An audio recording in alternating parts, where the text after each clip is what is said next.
Hey guys, it's Dan Norcross from DYE Precision here at the 2018 Paintball Extravaganza event here in Washington, D.C. And this is the all-new M3s marker that we just released. The M3s is the next incarnation in the Matrix line. We've had the M2 out for a little bit over 2 years now, but we've been working really hard on improving our best gun ever, which was the M2, which now translated into the M3. And with the M3, we really wanted to make a gun that was ultra reliable, durable, and user-friendly. So we really strove to make something that you could throw in your gear bag, beat up, pull it out after 2 weeks, throw some lube on the bolt, charge the battery, and it's gonna shoot perfect for you. So the idea was really on ease of use and low maintenance. And we started off by accomplishing that through a complete redesign of the bolt kit. So this is the new FL21 bolt kit. This is going to be considerably more efficient than the M2 and also require a significantly amount less of lube. So lower maintenance there to begin with. We also removed the LPR.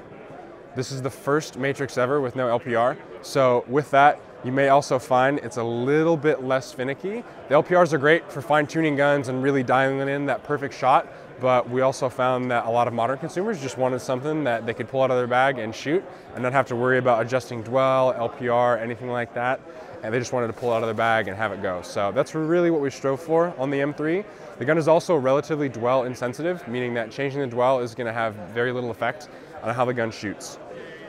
If you'll notice from the grip frame down, we still incorporated the MOS Air software from the M2. Has some of the same great features: wireless cable-free charging, rechargeable lithium-ion battery, full color 1-inch OLED board, same shift port ASA that works great with all kinds of tanks, 5-way control joystick, Magna Reach trigger with 4 points of adjustability. Moving on towards the top of the gun, another thing I'm really excited about is the all-new feed neck. If you notice, we made the lever considerably more robust and also added a knob to the other side.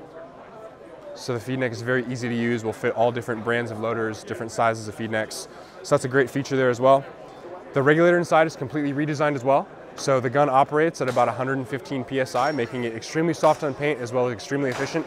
The regulator, once again, was focused on reliability and ease of use and something that is user-friendly. So I've said that over and over about the M3, but that really was the focus, was just making something that was very consumer-friendly and didn't require a ton of maintenance. So with the new Hyper 6S regulator, I think you're gonna find it's much easier to disassemble. It has a spring instead of shims.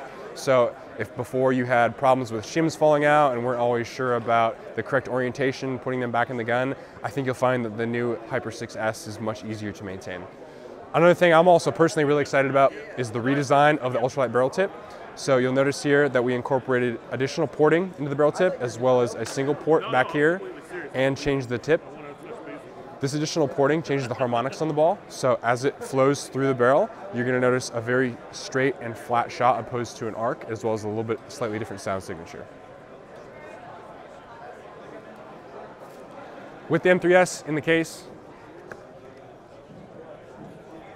kind of have all the standard goodies that came with the M2, 2 ultralight barrel backs, 688, 684, USB for software updates and for charging. Our owner's manual comes on a USB card. You can also store software updates on here and extra things to take care of your M3. Basic small O-ring kit for the M3s, quick start guide, printed barrel stock. This is our new and improved slick lube. So we found that by making the slick lube a little bit more viscous, it'll work its way through the gun easier. So going back to that ease of use and low maintenance thing that we've been preaching on the M3, the idea was to make the lube really thin. So as you put it on the bolt and cycled the gun, it was gonna work its way through the gun. So rather than having to lube a lot of the individual components on the bolt, you can put lube in a couple key places, such as on the bolt itself and on the plunger, and it's gonna work its way through the gun and lubricate itself as you shoot. So the M3 requires lube about every 3,000 to 4,000 shots. So more than enough to get through at least the better part of a solid day of play without lube in the bolt. And then even then, more than likely, you're gonna get a few extra shots out of it, but that's sort of the optimum sweet spot that we found is about 3,000 or 4,000 shots. So we'll be shipping these guns mid-March. They come in 4 fade colorways as well as 2 PGAs. The 2 PGAs are the die cam and the whiteout that I was holding earlier. And MSRP on these is $1,595 for the fades and $1,695 for the PGAs, and that's all in USD. Appreciate the time. Come by the DYE booth here at Paintball Extravaganza and check out the all-new M3s. Thanks, guys.